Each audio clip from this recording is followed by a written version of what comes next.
YCP అధినేత జగన్ పర్యటనలో అపశృతి చోటు చేసుకుంది. మీరు నన్ను క్షమించాలి. అసలు ఏం జరిగిందండి? జగన్ వెళ్తున్న కాన్వాయ్ ఓ వృద్ధుణ్ణి ఢీకొట్టింది. తొక్కుకుంటూ పోవాలి, ఎదురొచ్చినోడిని ఏసుకుంటూ పోవాలి. దీంతో ప్రస్తుతం వృద్ధుడి పరిస్థితి విషమంగా ఉంది.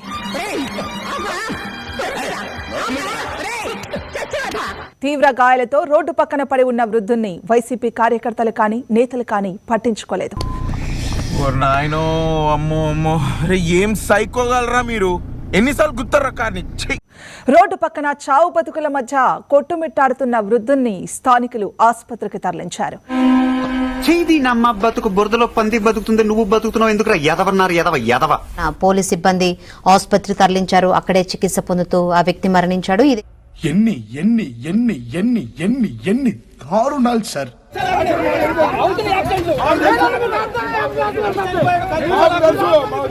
ఇదిగో నాతో పెట్టుకోవద్దు, నేను ఎంత నాకే తెలీదు. నాకు తెలుసు మామా.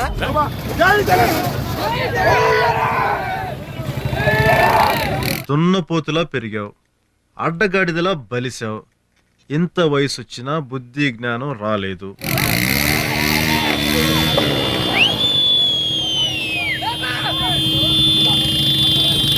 రై, సిటీలో ఉన్న గుండాలు రౌడీలు మొత్తం స్క్రాప్ ఇక్కడే ఉందేంట్రా?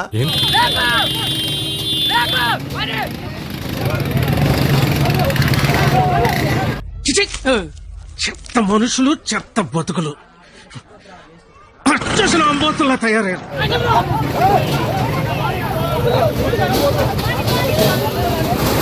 వీడిని ఎక్కడో చూసినట్టు అనిపిస్తుంది. నా పేరు కల్లం కృష్ణారెడ్డి. 6 అడుగులు ఎత్తు, 62 కేజీలు బరువు. ఇది మాత్రమే నేను. 6 feet హైట్. ఊరికే తాడి పెరిగినట్టు పెరిగావురా. చెంచా మోసం లేదు, నువ్వు పెద్ద పుడింగివురా. నీ ఫేస్ గ్లామర్, కొట్టానంటే మొహం చెక్ అయిపోతుంది.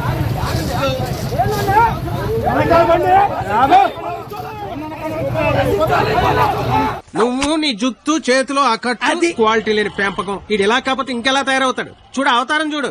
చదువుకునే వాటమనేది.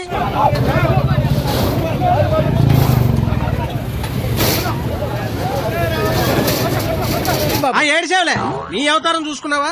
మీద చొక్కా లేకుండా కింద లుంగి ఎత్తు కట్టుకుని నడి రోడ్డు మీద కొట్టుకుంటున్నావు. అందరికీ హృదయపూర్వకంగా నమస్కారాలు తెలియజేస్తున్నాను. ఇంకా బతికే ఉన్నావా? ఈ నేపథ్యం ఇవన్నీ ప్రజలందరికీ తెలుసు, ప్రేక్షక మహాశైలందరికీ తెలుసు.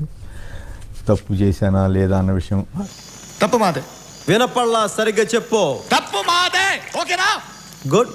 అయితే ఈ సందర్భంగా 1-2 విషయాలు చెప్పగా తప్పదు. తప్పదా? చెప్పు, చెప్పి తగలడు.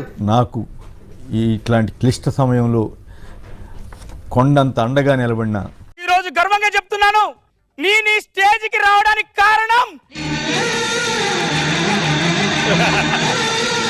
వైఎస్ జగన్మోహన్ రెడ్డి గారికి, వైఎస్ భారతిరెడ్డి గారికి నా హృదయపూర్వకమైనటువంటి నమస్కారాలు తెలియజేస్తున్నాను, కృతజ్ఞతలు తెలియజేస్తున్నాను. నువ్వు ఎంత బాగా చేసావు.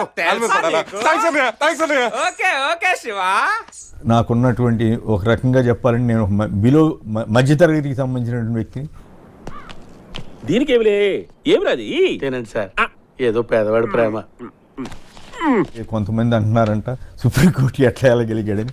ఇది నేను వెళ్ళింది కాదు, నా ప్రతిభ కాదు. వాళ్ళ చొరవ, వాళ్ళు కొండంత అండగా నిలబడి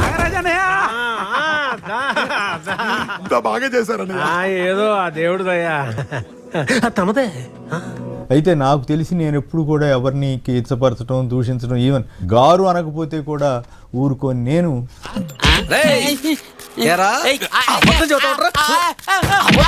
నా క్యారెక్టర్, నా కాండక్ట్, నా క్రెడిబిలిటీ, నా ఇంటిగ్రిటీ ఇవన్నీ తెలియకుండా బానే మేనేజ్ చేస్తాడు గురుగారు. మొదటి నుంచి అదే అర్థం కావట్లేదు. వీటన్నిటిని దెబ్బతీసే విధంగా కుట్ర జరగటం మాత్రం నాకు చాలా ఆవేదన కలిగించింది. మనిషి మంచివాడివే, ఏదో తేడా వచ్చిందంటే. నిజంగా ఏంటి ఏడుస్తున్నావా? ఏంటి అది గుర్తు చేడుస్తున్నావా? పదేవాడివే. ఇట్లాంటప్పుడే మనసు రాయి చేసుకోవాలి. ధైర్యంగా ఉండు. ఈ వృత్తి చర్మాంకంలో చివరికి వృత్తి ఇంకెంతకాలం పని చేస్తాను, ఇంకెంతకాలం జీవించుంటాను 70 ఏళ్ల వయసులో. ఏజ్ అయిపోతుంది కదా.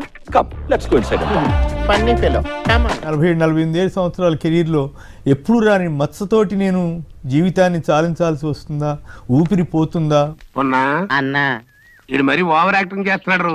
వృత్తిని ఊపిరిని తీసుకోవాల్సి వస్తుందా అని బాధపడ్డటువంటి